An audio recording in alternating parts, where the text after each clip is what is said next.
Hey y'all, it's Troy. Just wanted to throw together another video on something. You know, there are people out there who collect vintage fountain pens, and there are people who collect only new stuff. I understand both sides as to why someone loves the vintage, because they appreciate the older stuff, the quality that went into them. They appreciate the Americana or the history behind whatever nationality that these pens were from. They appreciate the craftsmanship that went into them. And there can be good craftsmanship on new pens as well. And new pens, in theory, write well. They're supposedly write better because of technological advances and, in theory, quality control. Not always the case. I'm getting to the point where I'm about to just stop buying fountain pens off from eBay unless they are brand new. I've had some issues in the past. I've got several pens that when they got to me, it's one thing if it was in a state sale and no one's touched it and it's not represented as being in working order. I get that. If it's a pen that needs restoration, I expect it to need some work on it. When someone sells a pen and they tell you that it's fully restored, then I expect it to be in perfect working order by the time it gets to me. Not always the case, as I'm finding out. Let me say this categorically, that just replacing an ink sac in a pen on a lever-filled pen is not restoration. That's taking care of maintenance or repair, and it's certainly not fountain pen restoration. I can replace an ink sac on my own. I know how to do that, and I've done it many times. I'm not a big fan of lever filler pens, but I understand a lot of the older pens that you get, especially from the 20s, 30s, and into the 40s, are going to have lever fillers with an ink sac. It just comes with the territory. Just recently, I had ordered several pens. 3 of them have come in, and one of which I just did a video on, my Wortmann, the German pen. I got 2 American pens that I purchased from the same seller on eBay, both of which he said were restored. My first gripe would be not necessarily with the items themselves, but with seller policy. I ordered 3 fountain pens from Europe, and they were more than happy to combine shipping, because we're not talking about a huge or heavy thing. And you throw in, let's say 2 more pens into the same shipment, it's not really going to change the price. Well, this is no different. Ran across a seller who, when I went to go ask for a combined shipping total, eBay let me know that they have opted to refuse to combine shipping. So in essence, since that doesn't really say it in his description or as anything on his listing, when you charge $6 to $7 each for shipping, and you're going to put 2 very light pens together in a small USPS Postal Service small box, priority box, it's not going to cost you any more to throw in an extra pen into that same shipment. Yet I had to pay shipping for both. Not just one, but both. So if you guys sell on eBay, any eBay sellers are listening, I realize that's another way for you to make a little extra money, line your pockets with another $6 to $7, but quite honestly, it's gouging when you charge me an extra $6 to $7 for shipping, and you don't send them each in their own box. You put them into the same box, and you get out for the single shipping rate. Then you just gouged me for another $6 to $7 out of my pocket, and I shall never purchase from you ever again. And I will let people know not to purchase from you ever again. So I was a little disappointed in that. The next thing is, when you look at listings, definitely look at the pictures. And I did. I looked at the pictures. Sometimes a picture doesn't say the whole story, not until you get it up in front of you, not until you get a little loop and you're looking at it and you can really see some of the work that has been done or has not been done. So today I open up a little box I got two pens. One is a Kritzler, K-R-E-I-T-Z-L-E-R. Both of them are American-made pens. Not Chrysler, like the car, but Kritzler, as in the fountain pen. I actually thought this was a fairly attractive-looking pen when I saw it online. It's got the Kritzler name right here on the clip. And as you can tell, it's a lever-filled pen. It's kind of a cream or yellowish color with red veins.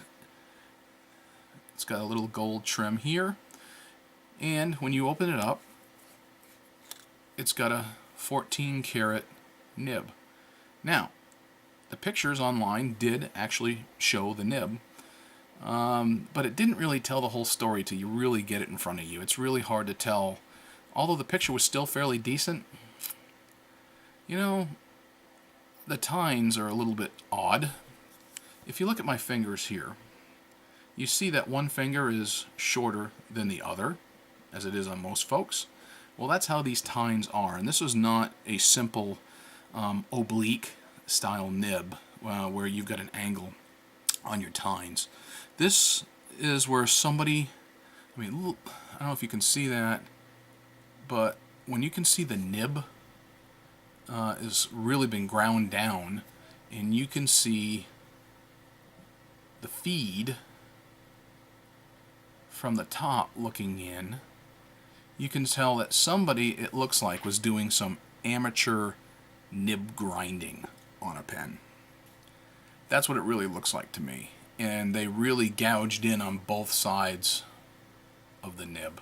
And the nib itself can no longer fit center and write well on that feed. I just moved it just a little bit to get it more centered, and it does move. But still, even when it's centered, you can still see some of the section when you look at the nib. So, you know, it's got that little black section. It's a fairly small pen. It's probably from the 1920s, perhaps. It's too short to fit into my hand. It's got to be capped, which is no big deal because it's not heavy. It's a lightweight pen. I have not measured the pen. I haven't given the weight to the pen or anything like that just yet. And I don't know as though I'm going to, just because I wanted to talk about some of the other things that went along with it. Kritzler, I did a little bit of research. There's not much information on Kritzler pens, but Kritzler, I think, yeah, I think that's what it is.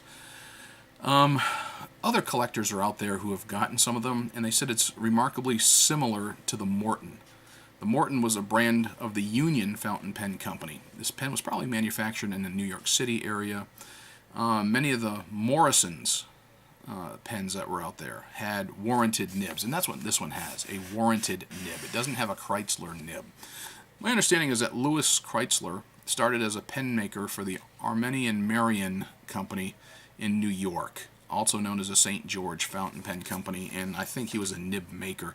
And I'm told that there are nibs out there with the Kritzler name on them. Now, this particular pen does not have a Kritzler nib. It has the warranted nib on it. And like I said, it looks like somebody had done some amateur nib grinding on it. And quite honestly, if you see that on a pen and you're just trying to sell it on eBay, you probably ought to mention that. Just taking a picture doesn't quite do it justice when you're looking at it. You probably should tell more about it. Probably from the same collection is this one right here. It's actually kind of a cute dark olive drab green pen. It's got that little thing, you know, that little keychain thing at the end. It's very short. It's probably it's a little longer than a Kaweco.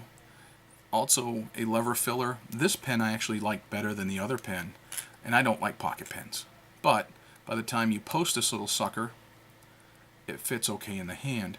This pen has no branding on it whatsoever, except it also has the same 14-karat warranted nib on it. And it has some of the same jacked up, looks like amateur nib work done on it. You cannot hold this pen to write it the way you normally would, straight on. I actually have to turn it in order for it to write. And when you do that, it actually writes fairly well. The Kritzler pen not so much. It writes crappy no matter what way I hold it. And looking at the nib, I don't think there's anything I can do to it other than replace the nib, if I can find a replacement for it that would work, in order to make it write correctly. But this one here, you just got to know how to hold it, so I found out in playing with it. So this one, like I said, it has no branding on it, but because it's got the same kind of nib, it's got the same general style, it may very well be a Morton, just unbranded. The Kritzler, from what I understand, quite possibly Kritzler, even though he had his own nib work that he had done because he learned how to make nibs, and he was born in like the 1880s, 1860s, maybe 1890s, anyway, late 1800s. Had been a nib maker for another company. It looks like he may have simply marketed pens from Morrison or Morton as his own name and just branded it as his own, with earlier pens of his having a Kritzler name on the nib, older ones for the earlier models, and thereafter just going with the warranted nib. That's the best I could find. There's very little information about it for history. I've looked on several websites that were usually good about giving that kind of thing. I've Googled extensively trying to find information, and the Fountain Pen Network is about the only place I could find it. But, you know, just trying to write with it. I inked up the blue pen, the little green pen with some blue, and it actually wrote okay. You know, that wasn't so bad. I had to learn how to hold it. Both of these nibs are flexy. They're actually got a lot of flex to them, but it's just horrible writing on that. In purple, that's from the yellow pen with that one right there, the Kritzler. Horrible, horrible writing, and you know, I got to really bear down quite a bit, and I keep trying to turn it a little bit in my hand and angle differently to try to get it to write correctly, and it's just horrible. I checked tine alignment, and it's really kind of hard when you've got one tine that sticks out and you get another tine. No, it's not like they cut it at an angle to do an oblique. They just cut this one off, it seems, and they kind of just ground it straight in, and it's just horrible amateur work, as best I can tell. I've never seen anything like it in all the old pens that I've looked at, whether at a pen show or that I've purchased or in someone else's collection. So I'm just not really impressed with these. I'm sure they would write awesome if they were brand new. They hadn't when they were nice and new. They probably wrote well, especially that little green one. It actually wrote fairly well. A little more scratchy than I liked, but then again, it was kind of flexy. But it actually laid down some ink decently. But the other one, it was obvious that it had been just absolutely torn up and was someone's project, and someone was trying to learn how to do nib grinding and decided to take a shot at it. And the disappointing thing is it wasn't sold as such. There was no disclosure about it. The seller didn't say that there had been some grinding done to it, that it's obviously not a brand new nib, or I wouldn't expect it to be new, but just in the condition that it should have been in when you expect to get a pen. So alright, well, that's all I got, really. I like old pens. I really do. I've got drawers full of some old pens, and unfortunately I've got several now that I can't use.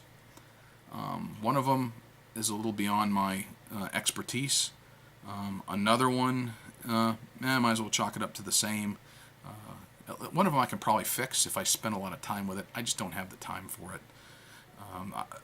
This one here, no matter what I do with either one of these, there's nothing that I'm going to be able to do to bring it back to its former glory of being able to write very well, simply because somebody really bunged up the nibs. So yeah, I'm disappointed. I'm disappointed in the seller.